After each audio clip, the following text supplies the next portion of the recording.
Hello YouTube, Proxy here, back with yet another Ashes of Creation news update. There's a lot to cover, so we'll dive right in after this generic disclaimer. Ashes of Creation is still in pre-alpha and any footage or topics discussed are subject to change. And any opinions shared in this video are of my own and do not represent Intrepid Studios' viewpoint or outlook. So with that out of the way, let's begin. First thing to mention is that we have two brand new community moderators, Dura and Lex. Both are very well known on the community forums, as well as known for running the Ashes of Creation Odyssey website, which you can check out at ashesofcreationtheodyssey.com. Holy crap, that is a really long URL. So congratulations guys, hope you enjoy the extra responsibilities. So the next part of this update is mostly a recap of the livestream on the 16th of October. Intrepid Studios announced it will be hosting 4 competitions leading up to Halloween, and submissions will be open till the 30th of October. The 4 events will be a costume ball, best story, fan art and a pumpkin carving. I will put the forum posts in the description below so you guys can click the link, get involved and win some prizes, which includes the elusive Alpha Zero keys. In other news, Intrepid Studios will be taking part in the Extra Life Gaming charity event on the 4th of November. This event basically will be broadcasted over Twitch and all the money raised will go to various charity events. Jeffrey will be playing Battle Chasers, Joshua will be playing Bloodborne and Cuphead, Peter will be playing Bloodborne and Cuphead, Stephen will be playing Civilization, Divinity 2 and StarCraft, Matt will be playing Company of Heroes, Alex will be playing Civilization and Divinity 2, Keith will be playing Rocket League, Snodgrass will also be playing Rocket League, and finally Sam will be playing the worst Mass Effect game in the series, Andromeda. So check that out guys, it should be good for some laughs, get to know the Intrepid team a little more, and also raise some money for a great cause. Next up we have a whole host of in-game renders and screenshots of various assets to be used in-game.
Part of the live stream revealed information about the skill progression system, or at least how they plan for it to work in Alpha Zero. Now, I will cover this in a separate video as there will be a lot of opinions thrown around and I want to keep this news update short. But to summarise how the skill system currently works is as follows. As you level up you will earn skill points, and you can either allocate these skill points into gaining a new skill or you can use them to enhance or upgrade an existing skill. For example, you can gain a skill such as Bash, which knocks down or stuns a single target. And you can spend skill points to get this skill.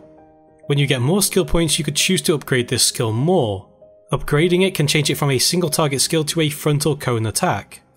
It can also be upgraded more again, so you can have increased block chance for the duration after a successful hit, determined by the number of targets hit. Essentially, this system allows you to choose what skills you want to take. You can choose to take a wide spectrum of skills or choose to have a more focused build. On top of this, apparently you can choose to customize your build to be more action combat like or tab target. and I'm not quite sure how they will make the game resemble a more action-like game at the moment with the current skill roster, but I guess we'll have to wait and see.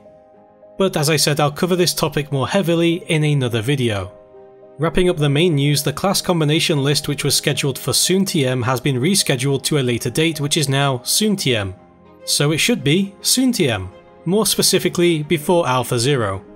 Speaking of Alpha 0, they are planning to get an arena in place with a party size of 6 for each side. But more details on that will be released over the next few months, no doubt. I'm personally more interested in seeing what kind of open world PvP they will have in Alpha 0, because the last time I saw those caravans they were a little bit on the glitchy side. As always, if you want a full readable transcript of the livestream, check out the best and most well maintained Wikipedia site for Ashes, AoCWiki.net. And well, with that out of the way, let's move on to the community news. Let's start with some news about myself. Thanks to ZX Renegade from the AoC Discord, who went to PAX West, I now have an AoC hoodie. And I've got to say the production quality is pretty damn good. Maybe I should find out where Steven had these created so I can get some proxy merchandise made. So a big shout out goes out to ZX Renegade and a lot of love, thank you for picking one of these up for me. An unofficial community event by Ashes of Community has begun in the form of challenges, which has spawned some of the most cringe-worthy videos I've seen for AoC so far. Even cringier than my own. Well okay, maybe not as bad as the Fangler one I made.